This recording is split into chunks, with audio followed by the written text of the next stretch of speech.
All right, welcome back to The Explainer.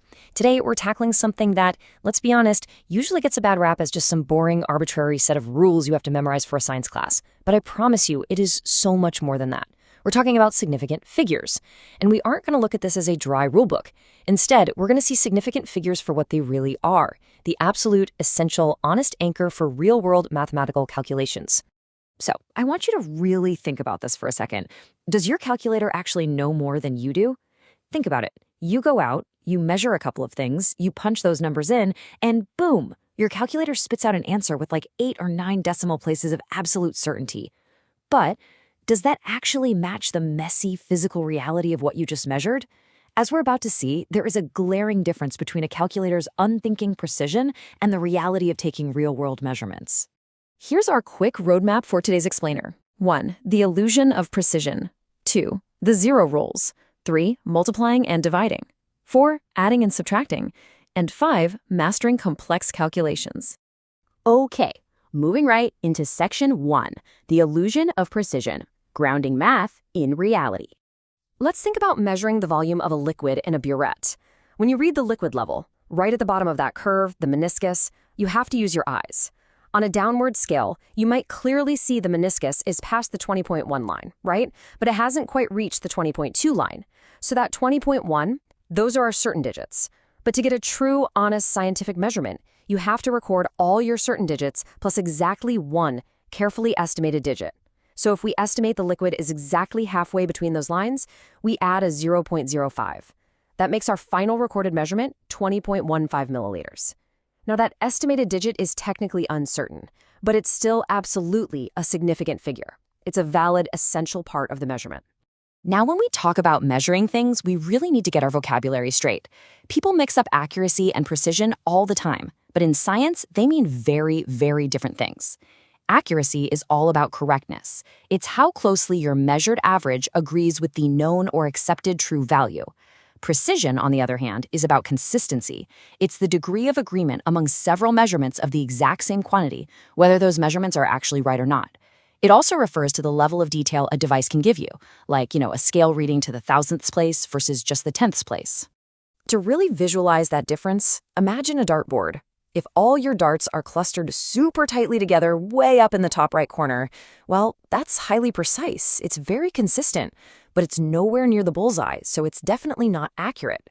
Now, if your darts are just scattered everywhere, totally off-center, that's a mess, neither accurate nor precise. But the ultimate goal, darts tightly clustered right in the bullseye, that represents data that is both highly accurate and highly precise. Our whole goal with significant figures is to make sure we don't accidentally misrepresent either of these traits when we start crunching the numbers. All right, section 2, the zero rules, knowing when nothing means something. But first, I have to share a super passionate public service announcement straight from our source material. Never, ever write a number starting with a naked decimal point, like 0.312 grams. It's incredibly sloppy, and it can so easily be misread as 312 grams. Just get out of this awful habit immediately. Always, always write a leading zero. 0.312 grams. Boom. Much better. Okay, let's break down the 3 fundamental rules for classifying zeros, because this is where a lot of people stumble. First up, captive zeros. These are the zeros sandwiched right between non-zero digits. Think of the phrase, zero my hero. These always count. Always. So 16.07 grams has exactly 4 significant figures. Second, leading zeros. These come before all the non-zero digits, like in 0.048 meters. These are literally just placeholders to show you where the decimal is. They are never significant. So 0.048 only has 2 significant figures. Finally, trailing zeros. These guys sit at the very end of a number, and they are significant if and only if the number has a written decimal point. So 9.300 has that decimal, meaning those trailing zeros represent actual, true precision. That one has 4 significant figures. So the really crucial thing here is dealing with ambiguity. What if I write 300 grams with no decimal point? Well, according to the trailing zero rule, that only has 1 significant figure. If you write 300 point with a decimal, suddenly it has 3. But what if your scale was only accurate to the tens place, meaning you have exactly 2 significant figures? You can't write 300, and you can't write 300 point. This is exactly where scientific notation swoops in to save the day. By writing 3.0 times 10 to the second power, you perfectly communicate exactly two significant figures. The golden rule: when in doubt about precision, just use scientific notation. Which brings us to section 3, multiplying and dividing, the weakest link rule. Let's see how this all applies when we actually start calculating, because the rules change depending on the math you're doing. Imagine you're calculating the area of a rectangle. You multiply 1.342 meters by 5.5 meters. You hit enter, and your calculator spits out this gorgeous, beautifully precise-looking number, 7.381. But remember our question from the beginning? Your calculator is totally lying to you. It's feeding you the illusion of precision. Here is the actual mathematically honest scientific answer, 7.4 square meters. Why? Because of the weakest link rule.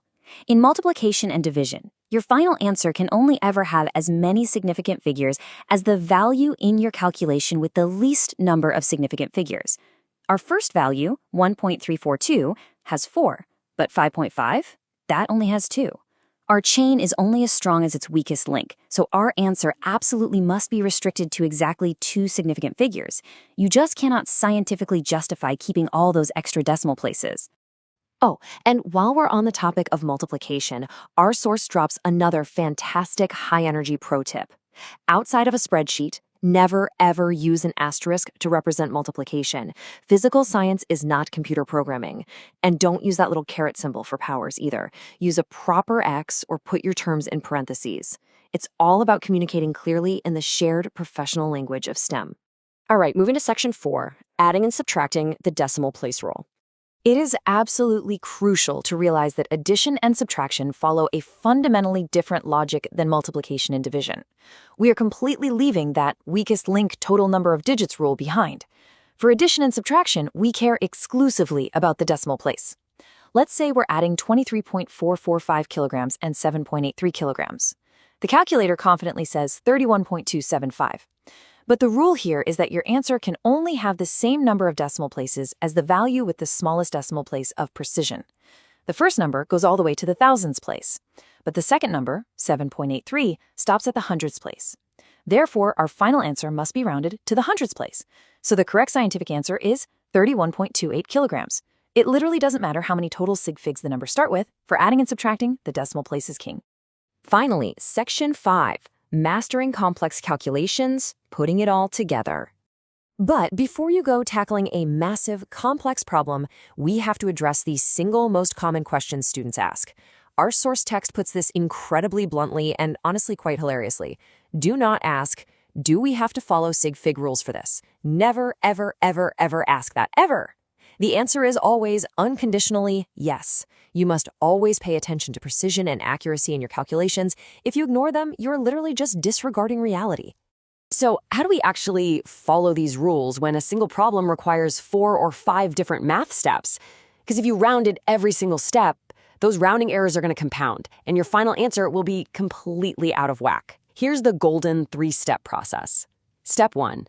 Retain the unrounded, full calculator values during all intermediate steps. Just let your calculator hold that big long string of numbers.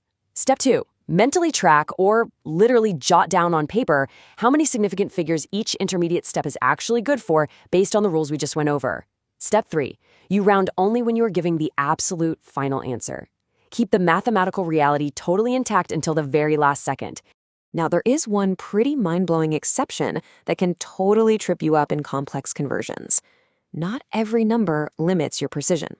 Quantum values, meaning counted whole things, like 4 eggs, or exactly defined definitions, like 100 centimeters equals exactly 1 meter, these have an infinite number of significant figures. Because they are infinitely certain, they will never, ever be the weakest link that forces you to round your final calculation down. Which brings us to our final, provocative thought for this explainer. If we just ignore significant figures, are we just disregarding reality entirely? The answer, as we've clearly seen today, is a resounding yes. Significant figures are not a punishment. They're not just some boring school rule. They are the fundamental language of scientific honesty. They are exactly how we communicate the limits of our physical tools to one another. So the next time you look at a calculator screen, just remember, it only knows the math, but you know the reality. Thanks for joining me on this